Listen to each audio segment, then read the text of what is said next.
My name is Peter Lipson. I am a physician, and I blog at two blogs, White Coat Underground at scienceblogs.com/whitecoatunderground and at sciencebasedmedicine.org. And my name is Isis the Scientist. I am a cardiovascular physiologist at a major research university, and I blog at scienceblogs.com/Isis the Scientist. Excellent. And we've been dying to have this conversation, so... We have. And neither of us has ever made a secret on our blogs that we actually have real lives outside of our careers. So don't be surprised if there's noise in the background encompassing actual real life.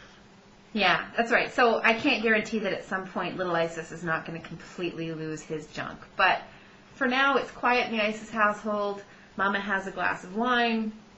I'm ready to talk to the world-famous Pal MD about his life as an MD, and also the opportunity to get to talk to really the preeminent daddy blogger in the medical blogosphere is a real treat for me. So I'm looking forward to it. And I'm thrilled and to actually be able to see you face to face here. So I know. I don't show my face to many people, Pal. Well, I feel privileged. You and I, we come at similar problems from a very different perspective. You are a PhD scientist, an expert in cardiovascular physiology, and I'm not. I'm just a doctor. So I'd be really interested to see how you approach and just how your thinking might differ from mine. I'm assuming that some of the people who watch this are actually interested in how science gets done and how medicine gets done. Right. So I'd be really curious how you approach these kinds of things. You mean just in terms of how I approach a problem, or? Yeah, I mean, and when you think of when you think of a problem in physiology, I assume, and I don't know if this is how the science works, but I assume that you sit down, make a few notes, think about it, play around with some ideas, do some reading, try to come up with a model for what you're doing. And what I do is I step out of the patient's room for a second, bang my head against the wall, and try to come up with an answer now. So actually, I think that what you just said, to continue on with your metaphor there about banging things, you've just hit the nail or banged the nail right on the head. Is that what you do is you step out of the patient's room, you bang your head on the wall, and then you have to walk in with an answer. And that's actually very different from how I approach a problem. So I might define a problem for myself, and then what I'll usually do is identify some key collaborators who I think have some tools that can help me to solve that problem, get together the methodology, and then devise a hypothesis and a methodology that tries to get me closer to solving the problem. But I may not actually solve the problem in the context of one experiment, or in the context of two experiments, or in the context of three experiments. But what each experiment does is hopefully drive us closer to coming up with an answer, knowing that within the answer there's uncertainty. So I'm guessing you're not doing a randomized controlled trial with an n equal to 1. In some cases we are, but really in my major research interests, no, we're not. In my major research interests, what we're doing is looking at a particular disease model, looking at a particular phenomenon of the disease model, and then trying to define what are the underlying mechanisms that are leading to this phenomenon. And those are not the types of questions that you can really get at in a single experiment. It usually takes 3 or 4 or 5 complementary experiments to get at a real answer. And then your answers are always context specific. So one of the places that as a scientist I bang my head against the wall at all the time is I might pick X model because I think that X model has some real benefits. So I might decide, for example, to answer my question with a particular animal that has been given a particular anesthesia regimen using a particular methodology, and I might get a particular answer. But then I might go into the literature and see what my colleagues are doing, and they've used a different animal with or without anesthesia with a different methodology, and they get a different answer. and so what I'm really interested in, why it's a real treat to get to talk to you, is how do you, as a physician, look at all of that breadth of knowledge and translate that into, so one of the reasons I didn't become a physician is, one, I don't think I'm compassionate enough, if you've read my blog, to deal with sick people. I've got a real short span between like ISIS is okay, ISIS is completely off the deep end, and I don't think I could handle sick people, and the gravity of those decisions is pretty huge. So how do you interpret the wealth of everything that's out there? And well, our educations are similar to a certain point. I think physicians and biologists / physiologists, in that we get this sort of survey, if you will, in medical school of biochemistry, physiology, histology, histopathology, yada, yada, yada, yada. We don't get to necessarily delve too deeply into each one, but what it does, it gives us a place where we understand what we're reading about when we read something more complex. And then they throw us in with actual patients, and we see the actual diseases, and we have to sort of understand how these things that we saw in the book apply to real people. And then we run into this incredible shock that real people don't really care. They just want to get better. And trying to use the knowledge that you're given in medical school, use the skills, I should say, the reading skills, to dig up the information you need and to try to present that to a patient in a way that they find acceptable, it adds a certain layer of complexity. Yeah, and we don't necessarily get to delve into a single problem deeply. So, I don't know everything there ever will be to know about hypertension, because there's going to be a lot to learn out there, and I don't even know everything that there is to know now. I know most of the clinical literature about hypertension. I mean, from a standpoint of what you need to know to practice every day, and I know where to read for updates. And I know how to talk to patients and to, try to explain to them why it's important to control the disease. But I never really get to, most of my patients would not be happy if I were to take, serial plasma renin measurements on them. That's just not going to happen. So what you sort of said has hit basically the nail on the head of every disagreement I ever have in my life with every physician that I work with, because I am in a medical school and I do have the real luxury of having access to my clinician colleagues. But what I find is that I sort of am in working with them in the uncomfortable middle zone of, on one hand, sometimes I'll present an idea to them and get the response of, well, in my experience, that's never been the case. And I say, well, but look at these studies. They say, well, I've never seen that before. And I think, well, how can I present data that is on par with your vast experience, doctor? And then they pat me on the head and we move on with our lives and everything. Well, okay. But see, this is a key point in the transition of how we approach medical knowledge. Yeah. And some doctors are getting a great education in this, and more are, and some aren't. The fact of medicine used to be practiced as used to be learned as an apprenticeship, as a craft, and you relied to a great extent on the giants, and their clinical experience was invaluable. And clinical experience is invaluable.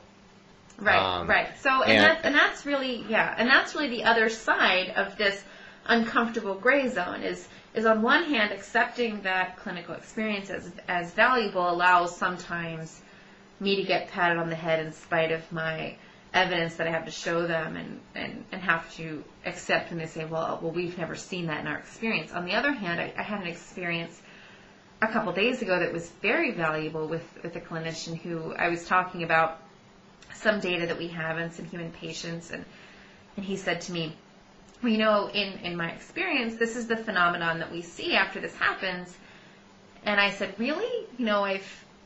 I never thought of that as a possibility, but that totally fits in the scheme of my model. And yet, on one hand, I've accepted his experience as evidence. On the other hand, I've totally written off as absolute bullshit because there's not a p-value to put next to it. So I guess it all comes back to the original question of when you talk about evidence-based medicine, what does that really mean? And how do you, as a physician, what are the sources of evidence or science that you look to that lead you in treatment decisions, and what value do you place on each of the sources of those bits of evidence? We don't usually have the luxury in clinical medicine of going to all the primary sources every time we have a question. I mean, it's not physically possible, and it's not even necessarily a good idea. Sometimes it is, but and there are repositories of clinical knowledge that are useful to go to. Now, in the old days, you could just say, well, my gut tells me to do this, but we all know where that leads people. That doesn't, it's not a great way to go. But, for instance, when it comes to hypertension, the Joint National Commission report on hypertension comes out every, I want to say every 2 or 3 years, but either way, it's something you can access. The ATP for there are all these different sources for hypercholesterolemia, for heart disease, where experts who do have time to read the primary literature put together consensus statements, and they take these consensus statements and grade the various recommendations based on what type of evidence it's based on. So basically, you really go through this whole process where you're trusting somebody else to vet the current knowledge for you. And then you have to remind yourself that your knowledge is stale the second you acquire it, and that you need to keep reacquiring it.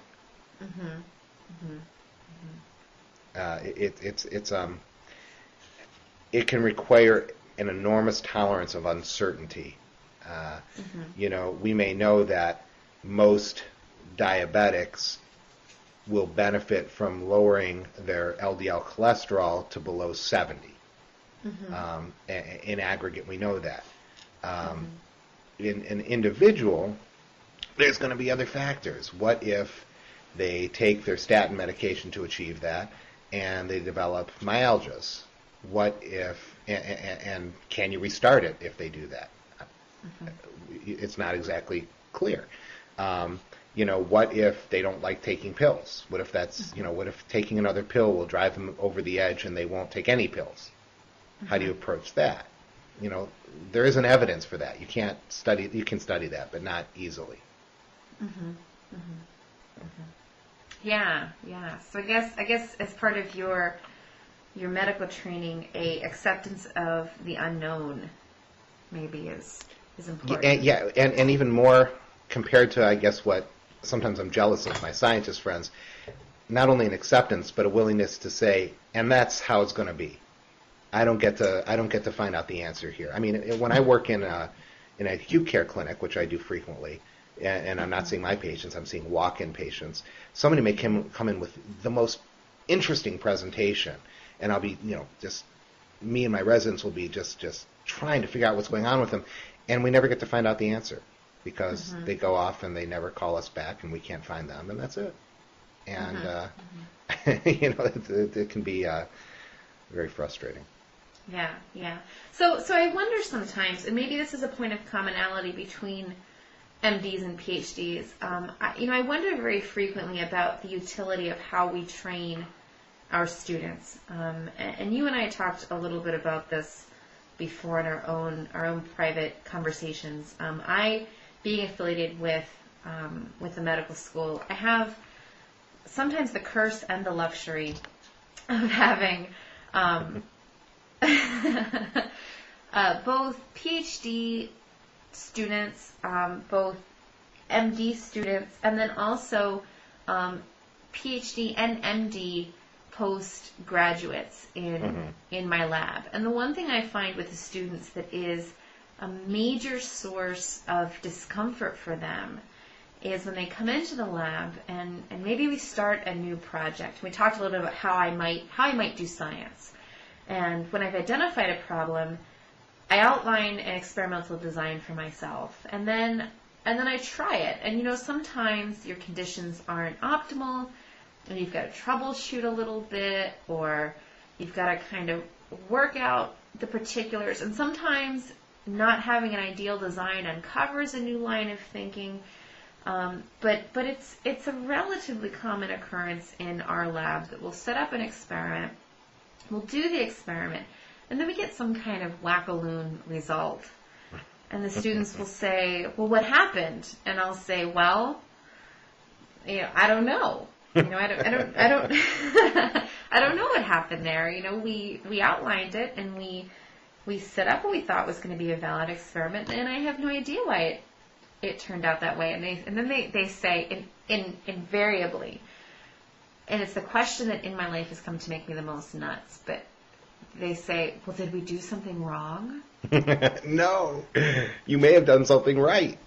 And I say, well, I don't know. Did you do everything the way that we were supposed to do it? They say, well, yeah. I said, well, then it wasn't wrong. It is what it is. And that discomfort of the unknown for them makes them so crazy that they can barely function. And yet I look back on how we train them because I've been involved in the training of both first and second year PhDs and first and second year MDs. And we drill into them this canonical knowledge, but then when we get into the actual application, not having an answer makes them crazy. Yeah. So I can see that. So I'll throw the ball to you, Dr. Lipson. What are we doing? And well, what do you think? There's we approach teaching physicians very differently than we approach teaching scientists, and physicians are very task oriented and answer oriented,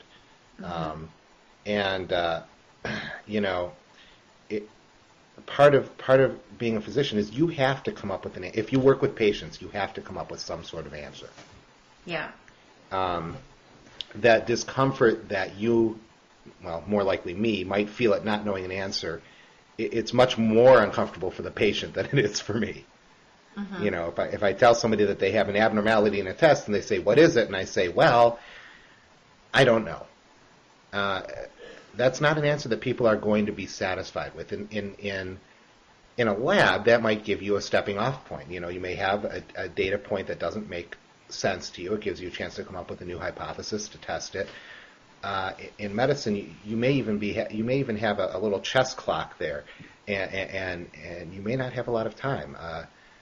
You may have to figure something out within a certain period of time, or something tragic is going to happen. And I think because that mentality is so beaten into you every day, it's very hard to change gears and to think more like a standard scientist might be able to. And I actually think, if I can bring it up just because I like to, this, I think, leads a lot of otherwise good people down the path of quackery. Right. Physicians, other healthcare people, want to please their patients so badly that they're willing to fudge the data. They're willing to make up an answer because it sounds reasonable. There's a difference between having a hypothesis that's plausible and making shit up. Yeah. But if you make shit up and make it sound real nice, people are going to believe you. Well, and I suppose that the audience there is very interesting, because when I come up with some kind of conclusion, I'm not typically reporting that back to the public. I'm typically reporting it to my peers. And they're going to say to me, Isis, that is a load of bullshit. And I'm going to say, yeah, you're probably right. Which is so refreshingly beautiful to hear. It is. And you know what? Go ahead. No, you. I was going to say, I have to say that I really am liking the new blog that's on. It's only been there for 2 days, but I think I already am in love with this guy. The new blog, Evolution for Everyone. It's at scienceblogs.com/evolution. David, you can send me a check for the plug. But it's written by a scientist named David Sloan Wilson. He wrote a post today, and he said this thing that was so beautiful about how, as scientists, we can take each other and we throw each other down on the mat, and we're aggressive about our research, and then we're cool and we go get a beer afterwards. And that's how science that's how science is. And it's so different from what you have to do in clinical medicine. I mean, if I have a patient who has a fundamentally flawed hypothesis about their own health, I would say the most common fundamentally flawed belief I hear every day is, I can't understand why I gain weight because I don't eat enough to gain weight. Therefore, something else must be wrong. And, you know, it's a real blow to someone's self-image to, you know, explain to them. Right. It doesn't matter how you're obviously, based on physics, eating enough to maintain and increase your body mass. Right. And you can't just have a knockdown drag out with somebody about that, because then you've lost your therapeutic relationship. And yeah. Well, all right, pal. But at that level, I've maybe got to call a little bit of bullshit on you. Okay. Because so what I liked about David Wilson's statement was that I really thought that it was a very factual representation of most of the scientific discussions that I've had in my career, where there is that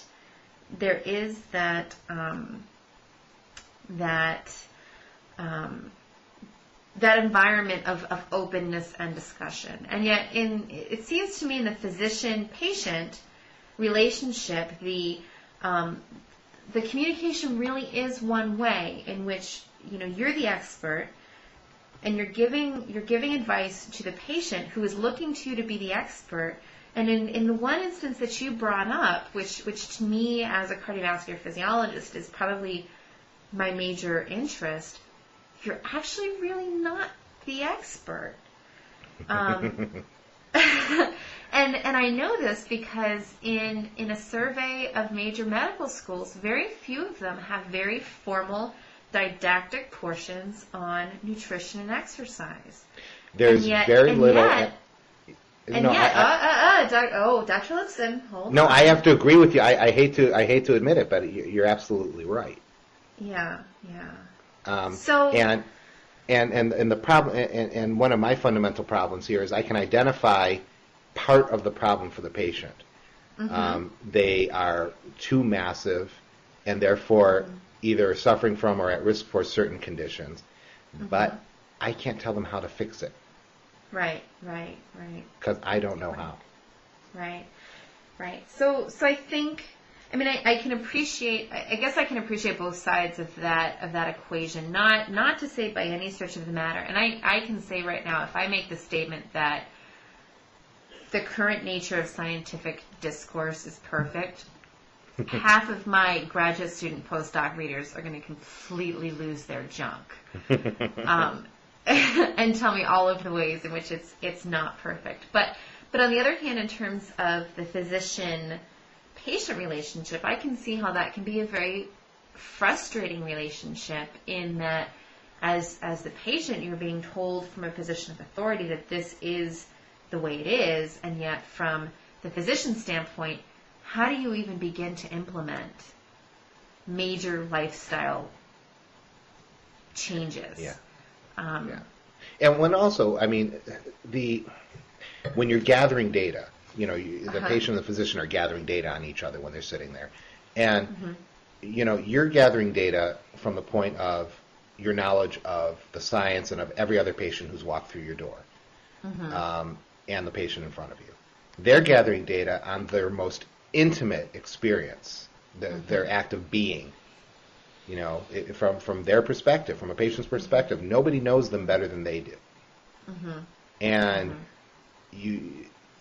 and to a certain extent, that's a very valuable perspective. And from another perspective, it's an incredibly deceptive experience, and it can be very tricky.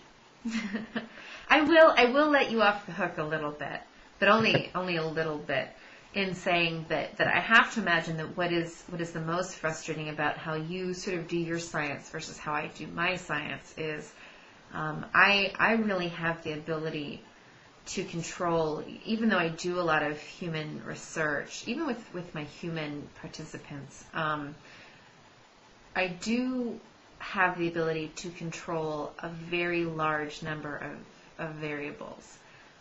And that if I think something is going to be a confounder, then I just design my study in a way that is going to eliminate it as much as is possible and is ethical.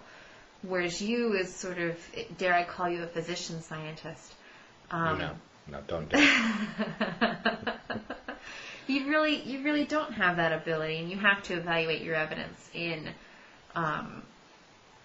the broad arena of a number of potential confounders. And so, and all the things we know about how science should work, we can't practice to a certain extent. I mean, we know that relying on a single experience with a single subject is probably a bad way to understand a subject.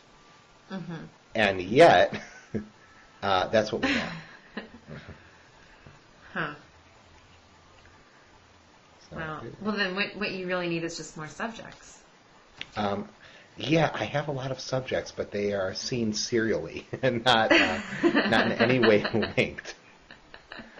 And this is where some of the most interesting thinking errors in medicine come in too. I mean, if you prescribe an ACE inhibitor to 100 patients, and one day one of them has a horrible angioedema reaction, your prescribing rate for ACE inhibitors is quite likely to drop for a while, despite the fact that they're still beneficial. And that because you're basing your work on single experiences, you're very prone to that type of error. I mean, I suppose if your cell culture dies because your CO2 tank runs out, that teaches you something, but it's a different kind of lesson. So all right. So I've got to. I think I've gotten a bit of a bad reputation on the blogosphere for for taking folks to task and for losing my junk, but I am interested in how PhDs and MDs interface, and I think right there was a little bit of I'm very fortunate in my career that the people that I work with are largely MDs. There are some PhD folks, and we have a very good working relationship. But sometimes there is a little bit of a potential to trivialize between fields. And one of the most common ways I think sometimes as a PhD I see MDs trivialize what we do is the statement where, well, if I evaluate this, I'm evaluating it in the context of one, but I make a mistake, Johnny's grandmother dies. But if you make a mistake, well, your cell culture is just gone for the day, and you go home and you have a drink and you start anew, but Johnny's grandmother is still dead. And that can be a really dangerous trivialization, I think. It is right up there with that same sort of cognitive error where you base your decisions on one or good or bad outcome, and it's a real danger of practicing medicine. Yeah. But on the other hand, in the practice of science, and I know this because working with MDs, I watch them sometimes interpret the data. You really rely on how we interpret the data to come up with the guidelines and the treatment decisions that you someday are going to implement. So I think it's very dangerous sometimes to potentially trivialize what a PhD scientist does in the context of a single experiment, because an incorrect interpretation, especially when you're someone who, like me, is really working on the cusp of that translation from basic science to treatment, an incorrect interpretation can eventually downstream kill Johnny's grandmother, if I can extend the... Although I think a lot of us who are metaphor. idealistic about science like to think that you guys are going to fix that. You know, that after you screw up one experiment or two, that eventually you're going to get to the right place because you have time and you have, you know. Right. And that's, like I said, that's overly idealized. But I think that there are two fundamentally different personality types at work here, which is obviously horrible stereotyping and terrible overgeneralization. But I mean, if you talk to some people we know, for instance, you know, another blogger, Physioprof, who teaches, you know, presumably physiology, and presumably interacts with, you know, medical students and PhDs every day. Right. You know, someone like him, who's, you know, prone to speak his mind, might say something like, you know, well, all the med students who come through here, I'm paraphrasing what people say, not what he's saying. All the med students and pre-meds who come through here just want to get a grade and get moving. They're not interested in the science. And I think, while I don't necessarily totally agree with that, but I think it might have some truth to it. I think that people attracted to clinical medicine are task and goal oriented. They are interested in completing that class to move on to the next class, to take their MCATs, to get into, you know, and the process is less interesting to them.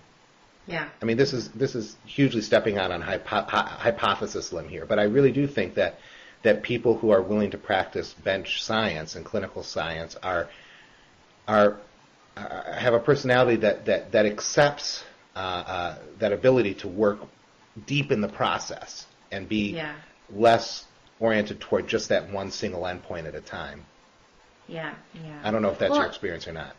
Yeah. No, that's unequivocally my experience is a little bit of lack of appreciation for the importance of the process. And I know when I say this, how many of my my scientist and faculty readers will cringe, but every time you're approached by a pre-med student who says, I have to get into your lab because I have to have a research experience so I can put it on my CV, so I can get into medical school, so I can move beyond having to do research, so I can treat some patients.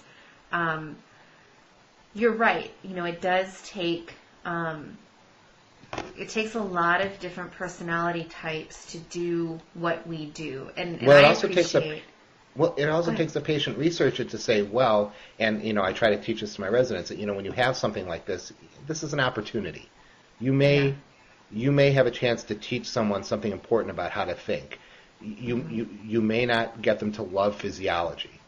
You may not get them to love running experiments, but you have a chance to really affect the way they actually think.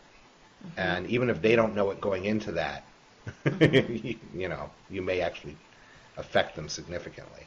Right. And I mean, and that's always my goal when I take either a pre-med or medical school student, is at least to have them understand by the end, even if they haven't come out, and that's always the holy grail if you're an undergrad or a med student, is to have a paper at the end of it. But even if you don't have a paper, to understand at least the process by which we do research, I think is a colossal learning experience, and I think makes you a more discriminating clinician at the end. And I think that's a major goal. And for that reason, I think it is a shame that more medical schools don't really offer opportunities for students to engage. I don't know where they'd find the time, but to really engage in research. Yeah, and I'm not sure how it breaks down. I mean, everywhere that I've always been in medical school wise, and not only is it encouraged, but it's required to a certain extent. And I think everybody knows that there's a certain gamesmanship. Not everybody is in it to learn some science and to discover something new. But some of us think of that as an essential part of educating a future thinking physician. I had one particular research experience where I think I failed at every single bench experiment I did. And some of it was me, but a lot of it was, reagent difficulties and methodology. Part of it was a printer that was broken and couldn't be replaced because they didn't make that anymore, and how do you fix, just the basic process of trying to churn out data. And while I almost ended up working on the same stuff the rest of my life, but I didn't. But I learned something about how the sausage gets made. And that is a tremendously valuable experience. And even that ability to feel confident in your ability to independently troubleshoot a problem is a valuable skill. Although I think that residents learn that one early on in their internship, in that sense. I mean, that's you're depending on where you train and the setup of a program. That's sort of you learn that right away. So I'm not sure if I can agree with you on that part. Although I think it teaches a lot of valuable stuff. I'm not sure if that's where doctors get that lesson mostly. So can I derail the conversation a little bit into something that you mentioned a couple minutes ago that actually sort of piqued a topic that is near and dear to my heart, and I don't know where this is going to go, so I have to apologize to our listeners if this goes right to hell, but I'm willing to jump off into a limb, and that's how I roll. But you did mention a man who is near and dear to my heart, and sometimes near and dear to yours. You mentioned our friend PhysioProf. Yeah. Who blogs over at scienceblogs.com/drugmonkey with our good friend and colleague Drug Monkey. And you mentioned him being, a self-proclaimed professor of physiology. One of the things I find most fascinating about him in these relationships that I have built in the blogosphere is that he is someone who is most frequently commented on the style of what he says, and yet so frequently I find that he's actually the one who is speaking the most sense. Well, look at this. I mean, this is, and I don't want to get to a position where I agree with him publicly or admit that he makes sense. But no, it's all right. We'll call him an ass and we'll move on. But okay, continue. But you and I, and presumably him, we are taught very formal ways of communicating based on our fields. You know how to crank out, presumably you know how to crank out a papers like nobody's business, and they're papers that are written in such a way that, I know how to present a case. I can, the patient is a 43-year-old, these particular ways of communicating, which not only communicate the information that's necessary in a compact way, but also create and maintain social relationships which sometimes are and sometimes aren't beneficial.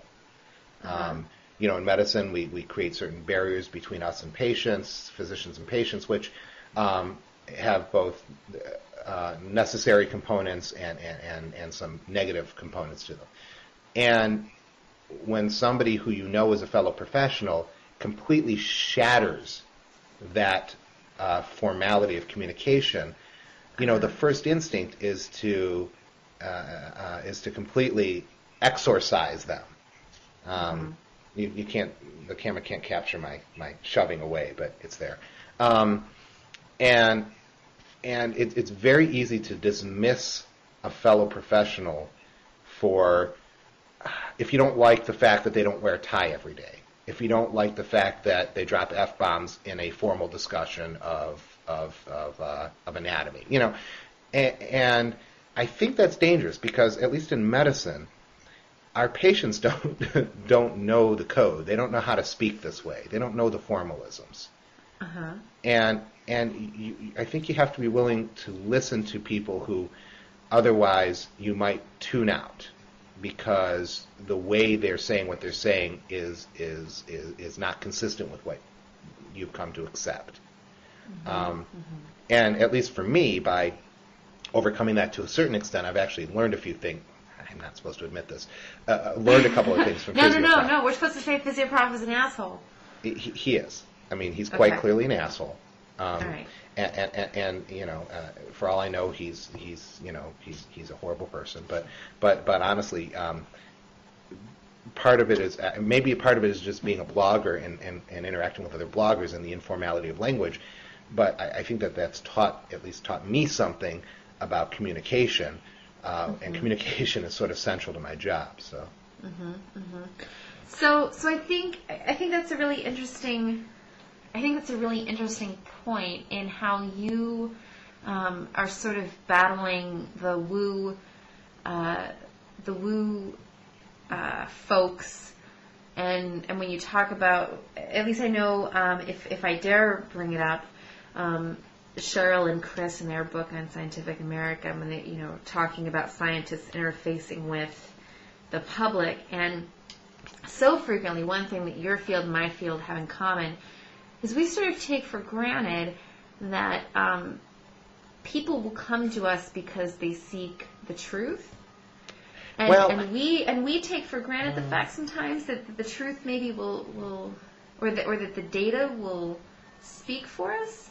And that I think that's definitely not my perspective so much.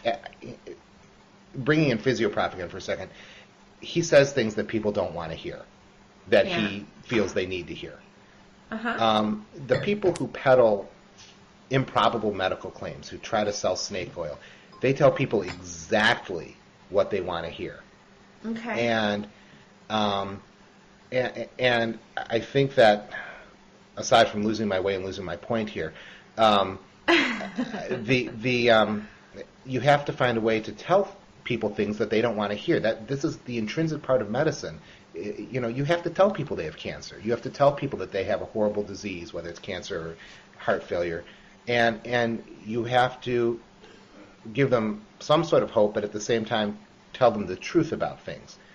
Because when you stop telling the truth, you cross into the dark side of quackery. It's almost inevitable. It's very powerful. So the way you described it, I don't think is the way I see it every day. I'm not sure about other clinicians though. Okay. So do you think that we should take up a collection then for Physioprof to earn himself an MD? So that he can start telling it like it is? Yeah, every once in a while. Because I think I see the next great slogan of the ADA being diabetes is not a Care Bear tea party. Yeah, it's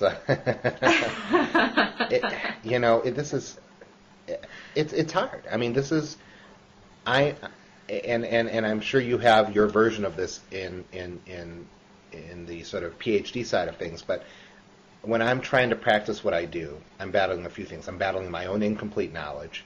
I'm battling a patient who doesn't want to hear the things that I need to tell them. I'm battling the people who are trying to tell my patient the things that they want to hear, even though those things are going to lead them to die sooner or suffer more. And I don't know whether you guys have an equivalent to that. I would assume you do in some ways. I mean, there's plenty of crappy researchers out there who just Yeah. But, well, I mean, sure. We've certainly got that, and there are things that are accepted as both in science and in medicine, where I sort of sit, making my happy home, sitting on the fence. There are things that are accepted as dogma that are not necessarily dogma, and yet the voices of folks who are accepting it are so loud that sometimes they don't want to hear what isn't the dogma. Well, sure. I mean, if you think about it, there's that certain base that we're building knowledge on, and who wants to think about what if the base is unstable? Right. I mean, the really good people think about that, and think about it in a considered fashion, and the really scary, quacky people just tell you, oh, everything you learned is wrong. Right. And yeah, it's once again, it's a weird line to walk. Right. And yeah. And I have to say, I think about you in a totally professional way. Every Thursday when I go, I take this spinning class at our local gym, and there's as an exercise physiologist, it makes me a little nutty. But the instructor there is very wooey. She's very into us finding our centers and finding our energy and sending our chakras around the room. And what's the context of that? What's the context of it? Yeah. What's that? What kind of meeting is that? I don't. It's a spinning class at this gym that I go to, but it's a very. Oh, okay. So it's at least not at tumor board or something. No. You had me scared. Yeah. But I do pass my yin and my yang around to other spinners as they need it from me. Yeah. But it's yeah. And anyway, I guess it's irrelevant, but it's funny. You know what though? You bring up something interesting, which I hesitate to bring up, but Right. I'm going to bring it up anyway. The fact that at a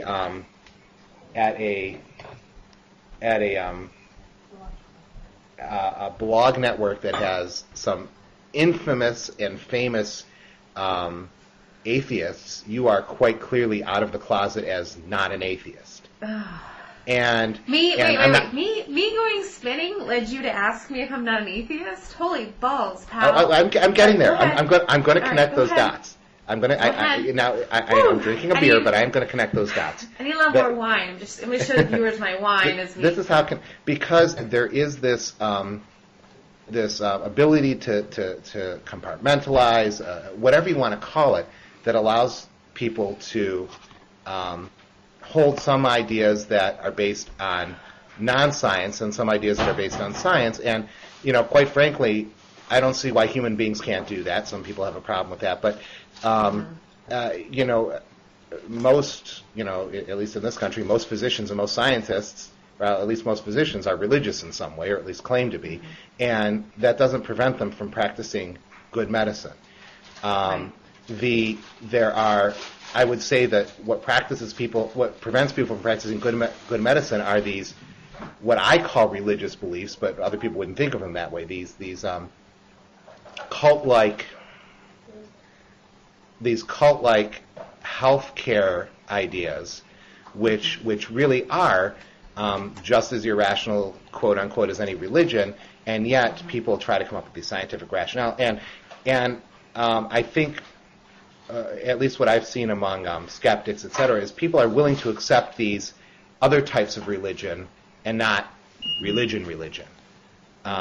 So they're willing to call Dr. Isis out on the carpet for being a practicing Catholic and a scientist at the same time, but not willing to call Dr. Weil out for believing in all of his woo-woo bullshit, because, well, he's not explicitly religious, so so it's okay. He uses medical words for it. Right. So, wow, that's you've really led us down a path, pal. It is. You don't have to go anywhere with that. Boy, no. You've opened a door, and I say, if you're going to jump off the deep end, let's go both feet first. I began my stumbling into the clinical arena, where I spend most of my time. I'll be very upfront that a very large portion of my scientific career is interfacing with human patients. Yeah.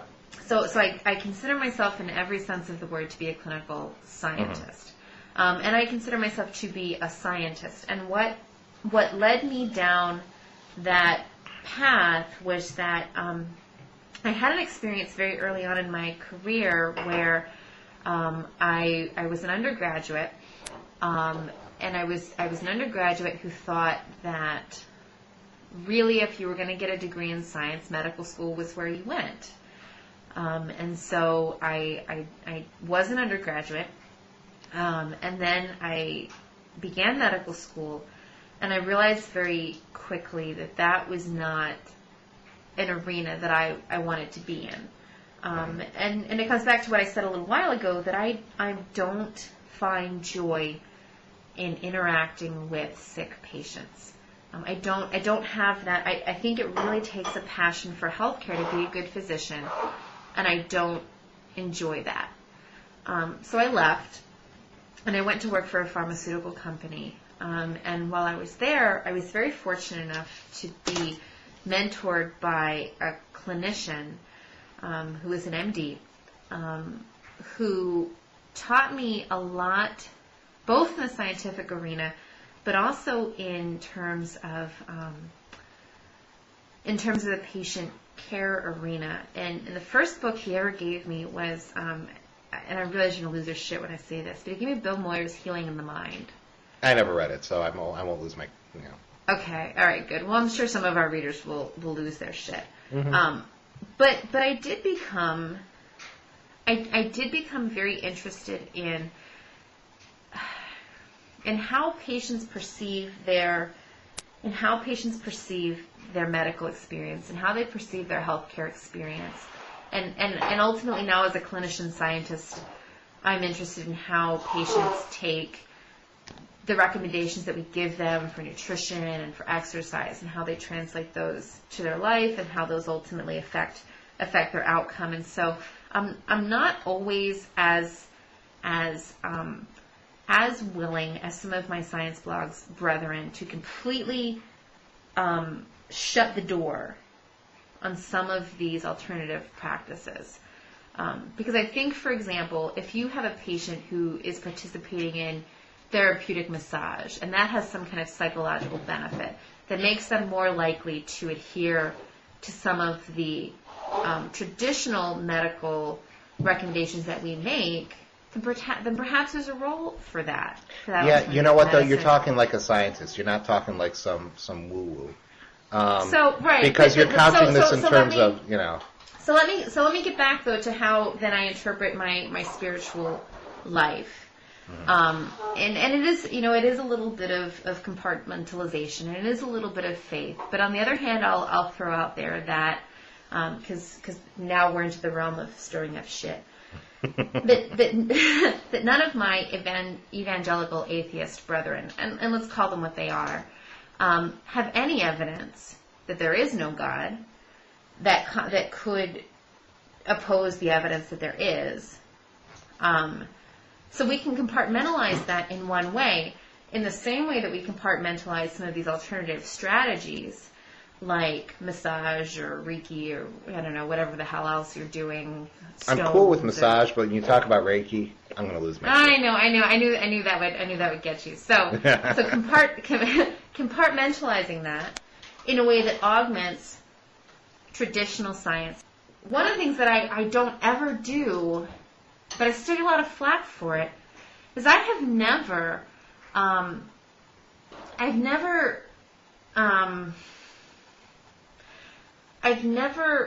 put my faith with things that I accept as a scientist head to head and said, well, and I think most successful, the scientific data can't be true.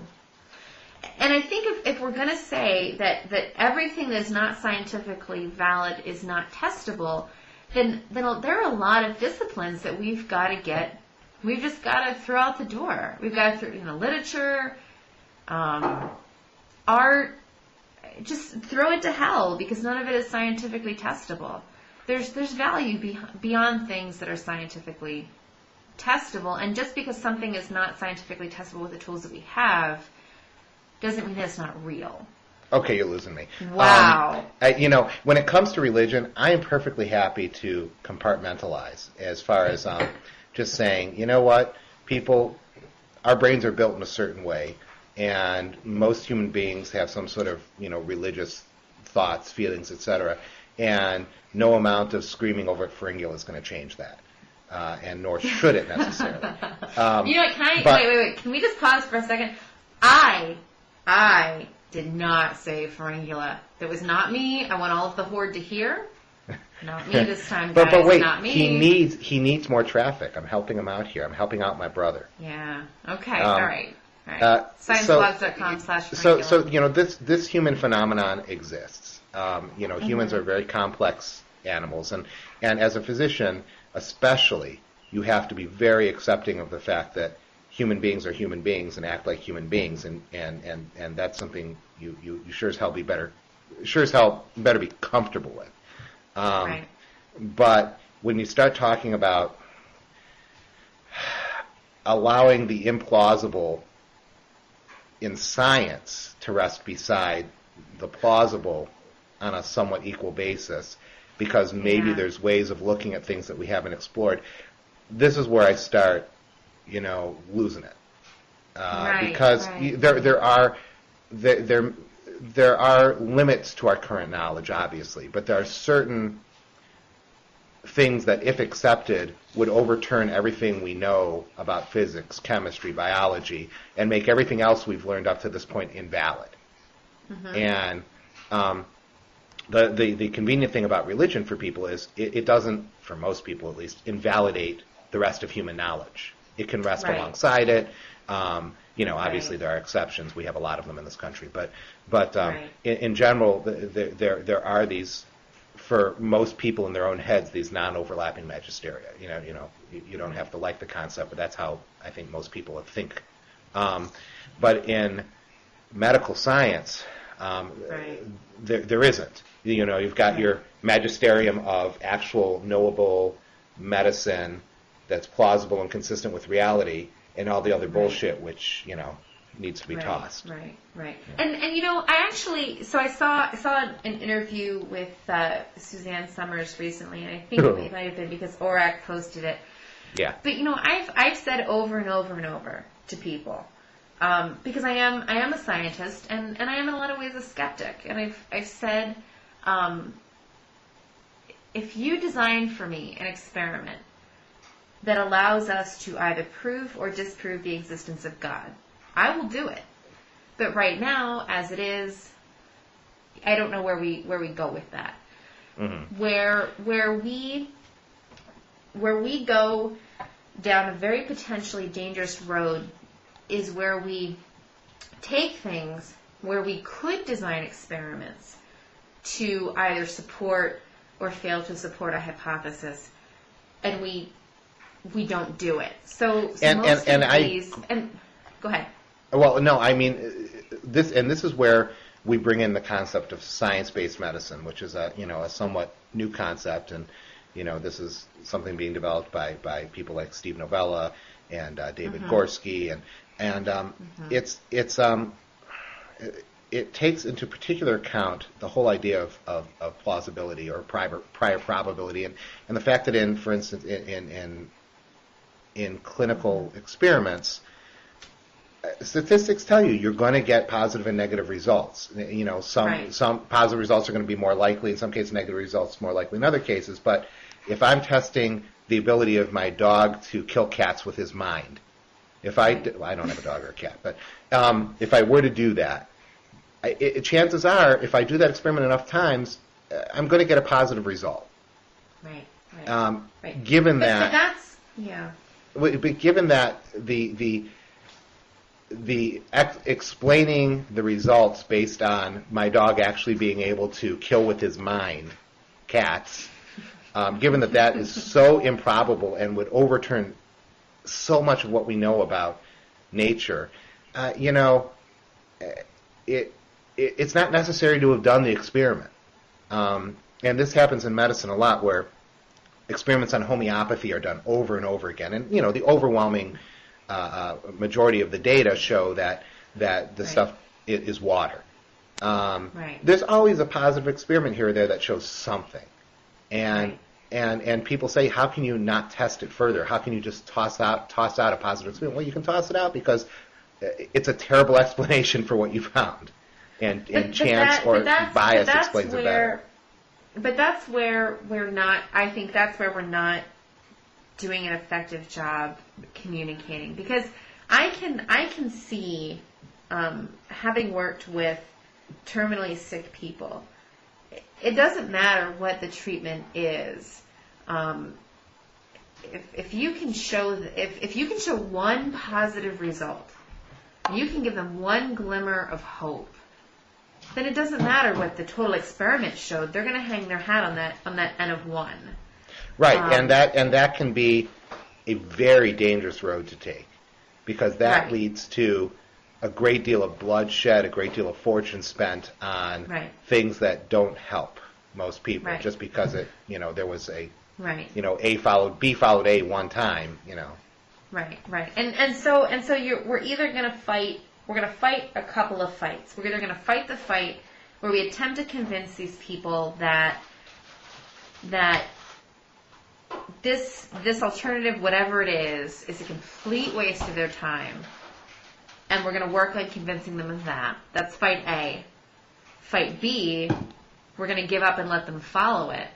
Or fight C, we're going to let them follow it with the hope that they'll also hang their hat on traditional medicine. And I don't know, as a clinician, how you do that. I know as a scientist how I convince another scientist that I've done the statistical tests that show that this positive result is simply an anomaly. But I don't know how widespread you interface with people who are afraid. And that I really think you know what though, that is part of the art. And there are plenty of us out there who do that very effectively every day without resorting to magic. Uh-huh. There's the magic of the interpersonal interaction, but there are plenty of us out there every day who are perfectly competent at looking a terminally ill or terribly ill person in the face and saying, you know what, that's not something you should even pursue. You don't have enough time left to waste your time on that. But we do have other things. But you're a little wooey yourself. I have to throw out there, because I did read a recent post that you wrote about the patient who would refuse to take the pill because whatever pill it was, because they didn't like their doctor, just to spite their doctor. And so when you talk about medicine being an art, we can call it science. You guys are evaluating your p values, and you're looking at your evidence guided recommendations. But you're relying an awful lot on art psychology, and that in and of itself. Oh, absolutely. Pour myself some more wine. That's a little wooey too. Okay. How is it wooey? You've got to lay off. It's a little wooey because how do you evaluate the science of my patient likes me and so they're going to listen? What the hell kind of, Yeah, well, that's, once again, you're dealing with ends equal to 1. This is why I'm not a doctor. A physician. I am a doctor.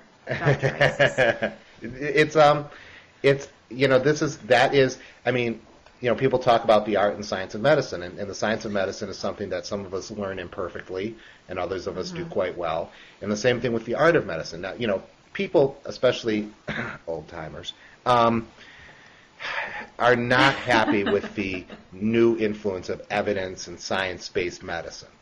They say, I know my patients and I know how to, well, no, you don't. We know where intuition takes people.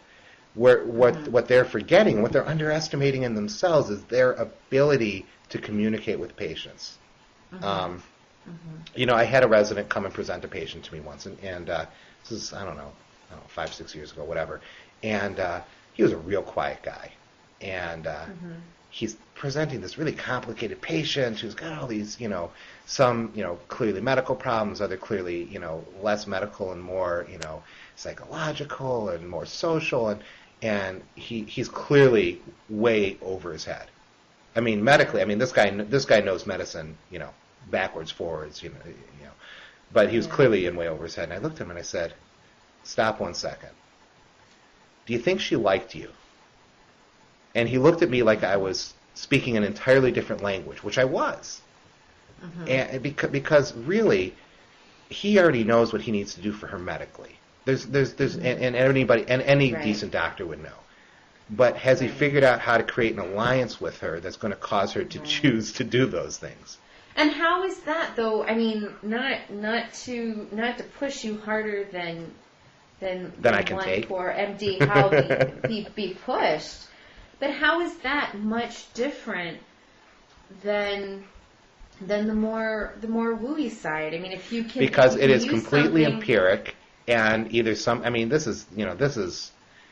I'm not buying that there's a connection, because really, you either develop a connection to someone, and they follow your advice, or you fail to, or something in between. It's not, it's not specifically. I mean, you are manipulating someone, but it's not specifically exploiting someone for your own benefit, where you are feeding them false information and trying to get them to do things that aren't in their best interest.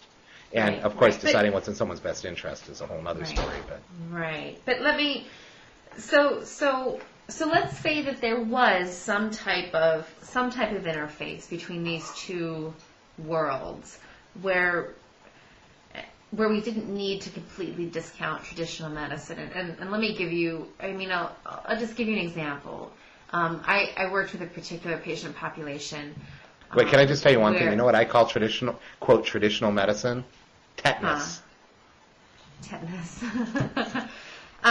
What can we call it that won't make you pucker up? There's absolutely nothing. But all right. So medicine. Can we call it medicine? You can medicine call it pre-scientific healing practices. So what Cal said. But honestly, I mean, in all honesty, for one thing, I mean, you got to realize that when my patient comes to me with bottles full of snake oil, I don't usually look at them and say, "Oh my God, you've been taken in by bottles full of snake oil," because you can't communicate with somebody that way. No. But what I'm saying, about what it comes down medicine, to is that I worked with a particular patient population where, as part of our science, we were doing something particularly uncomfortable.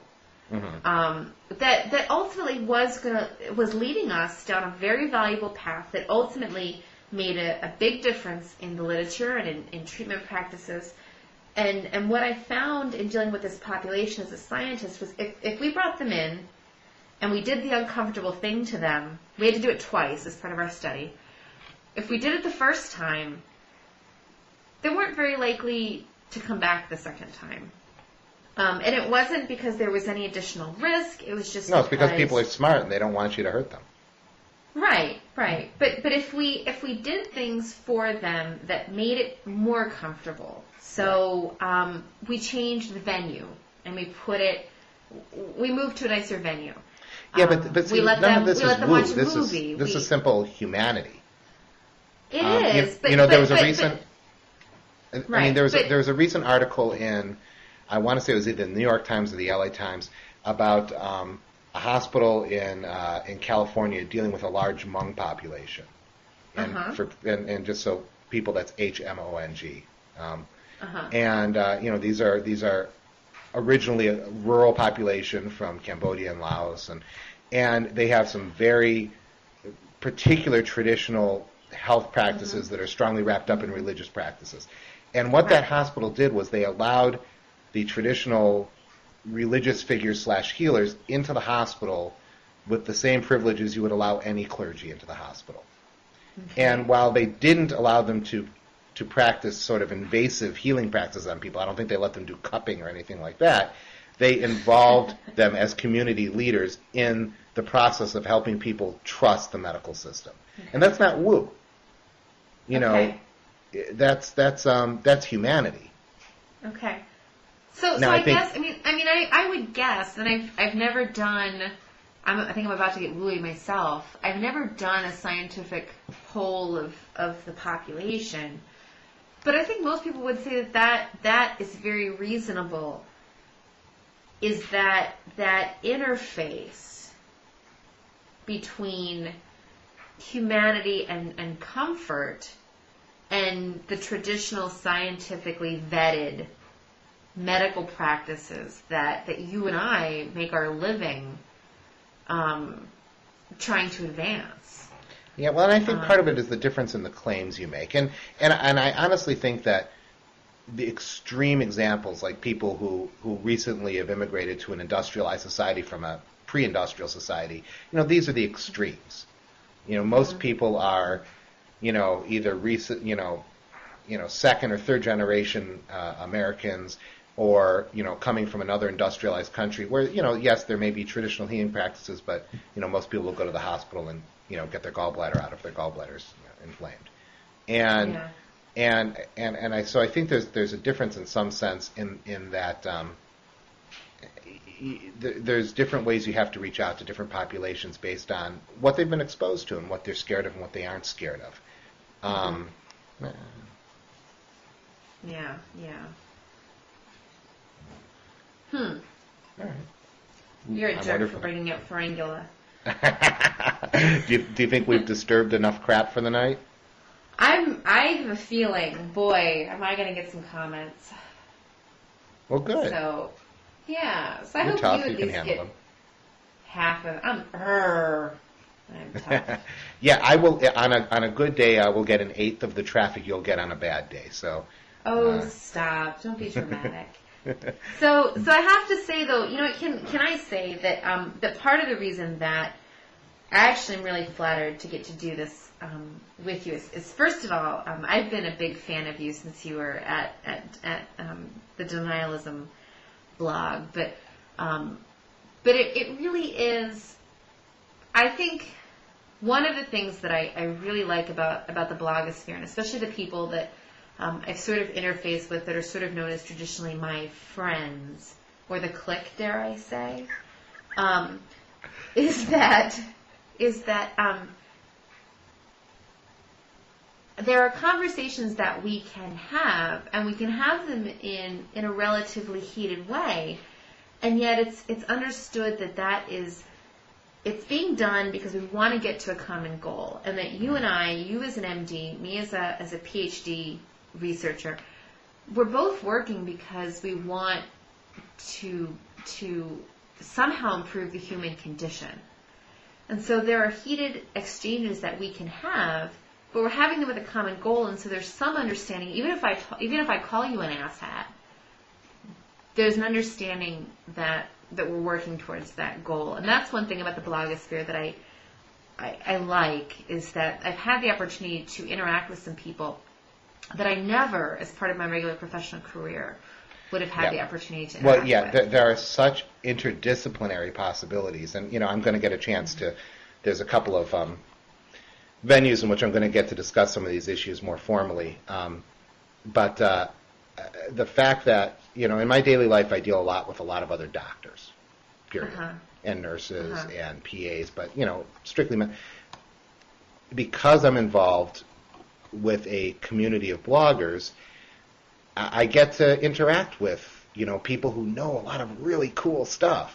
People who are physiologists, but also have families. People who are PhD candidates. People who are people who do addiction research. People who come from all these different backgrounds who I'd never get to meet otherwise. And I think ultimately that makes me a better physician. And I think it is a unstated benefit of the blogosphere that we haven't really sort of maybe explored formally yet. Right. So if I can throw out a plug for, I have a lot of graduate student and postdoc level readers. If I can throw it out as a plug, one of the things that has been a real benefit for me blogging is the ability to find these academic networks that I never would have found, whether you read under a pseudonym or whether you read under your real name.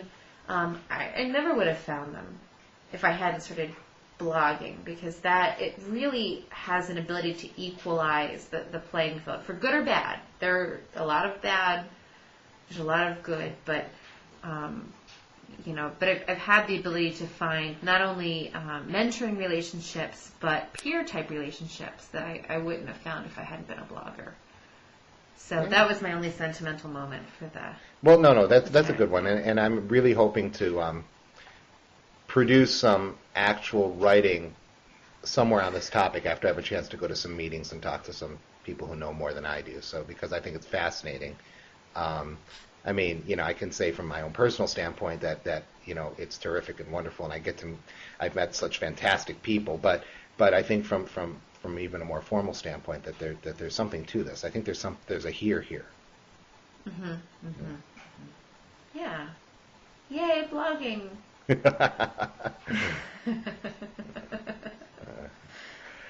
and yay, understanding spouses who have let us. Yes, blog. Yes, and honestly, and once more, just a plug for your blog, and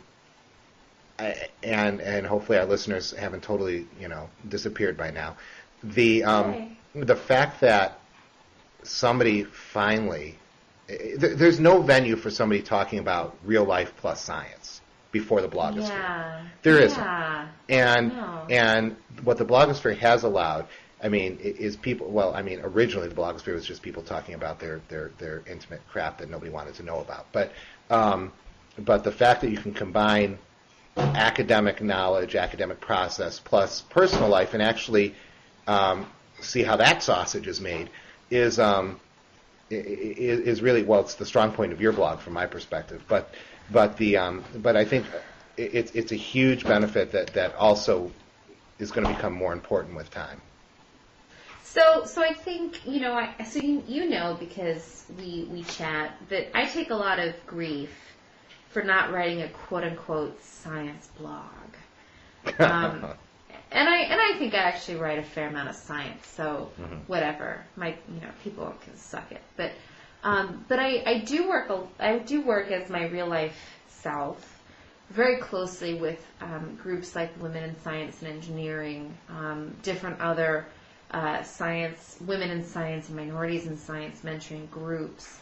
And one of the things that I hear over and over and over, especially from women who chose to make the transition to industry because they had a preconceived notion about what academic science was like, was, how do you do it? How do you live your life? How do you have this interface? And I hear it a lot also from MD students, both male and female. How do you do it? How do you have children? And so one of the things I really like is that you write both from the perspective of being a physician, but that you ought to also interface the fact that you have a beautiful child and a lovely wife, and how do you also manage that? It's actually the other way around.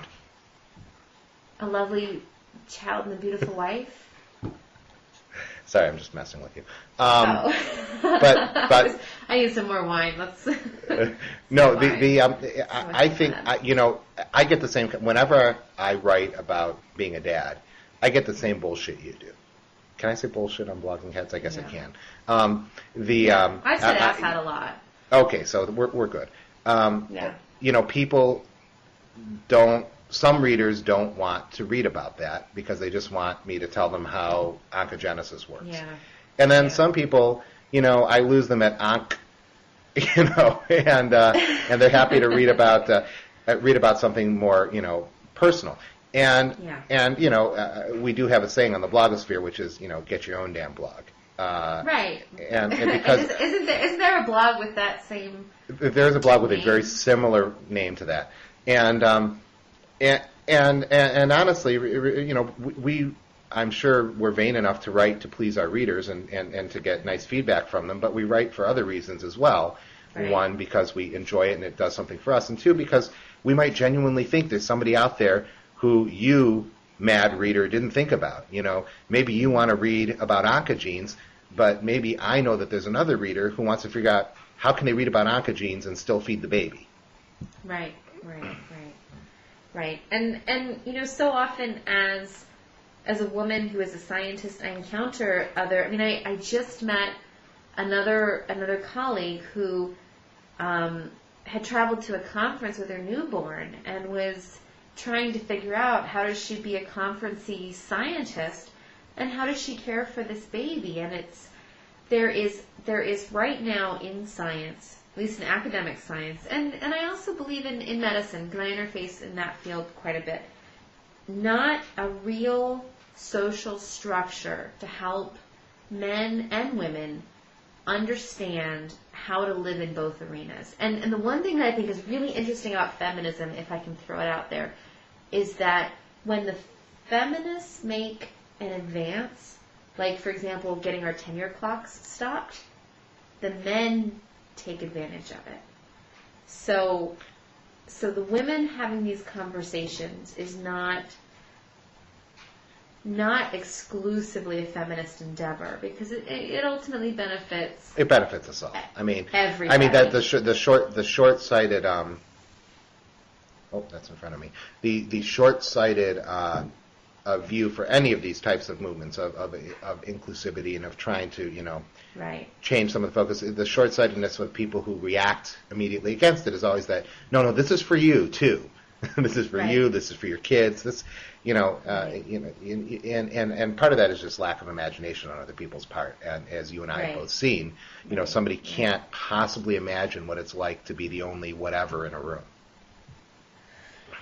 Right. I've been the only whatever in a room a lot of times, and it's not an easy place to be. But my hope is that if we can get other whatevers in the room, that ultimately the little whatevers, the baby whatevers, can start to see themselves in the room, and can start to change the room. Because I think that the diversity of experience that we all bring is what's going to advance all of our fields, and that diversity of opinion is very important. So I appreciate that when I write, that pretty much everything I write is going to piss somebody off, and that as a blogger initially was very.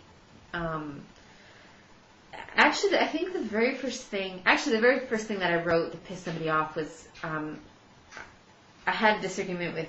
There were two things. I had a disagreement with Drug Monkey, and then I had a disagreement with Zuzka about something.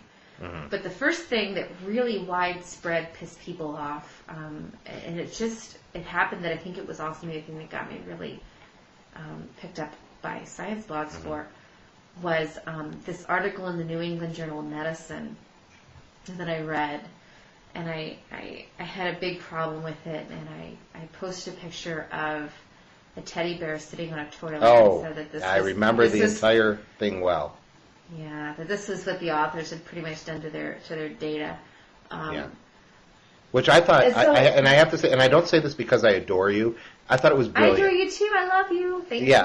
I mean, yeah. and this is, once again, this is where new forms of communication come in. For one, you and I both know that who the hell wants to read a blog that doesn't challenge them or doesn't cause some sort of a right, stir?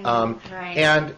And you and I also both know that once you put data out there as a scientist or once you put data out there, it's out there. You are not immune from criticism of your work simply right. because you published it somewhere. And right. and I think it really has moved. That one discussion got a lot of play in a lot of different venues, and I think those kind of discussions move science on in this interesting direction where things are discussed outside of their usual fields and in new ways. Right. So for me, at least, as a blogger, and I guess I know Paolo's going to be at Science Online. I hope to be there. My plan is at least to use Stream. My scientific schedule being what it is. I do hot science. What can a woman say? But for me personally, I sort of to I guess bring this full circle and go back to what David Sloan Wilson wrote today about you go to the mat and then you have a beer. To come into the blogosphere with that opinion, like you can really, in my PhD training, I had two very dominant male mentors, and sometimes we would go at it, and it would get angry, and it would get, our voices would get raised, but then it was okay because it was all in the name of science. But then to come into the blogosphere, and sometimes the things that you say, like, that's a mortal insult to some people. Today, though, I have to say, to sort of highlight something very positive. Yesterday, I wrote about an ad that someone brought to my attention, and I'm fortunate in my blogging career that now I've got this brilliant group of readers who send me things, and they say, "Isis, lose your shit over this," and it's brilliant.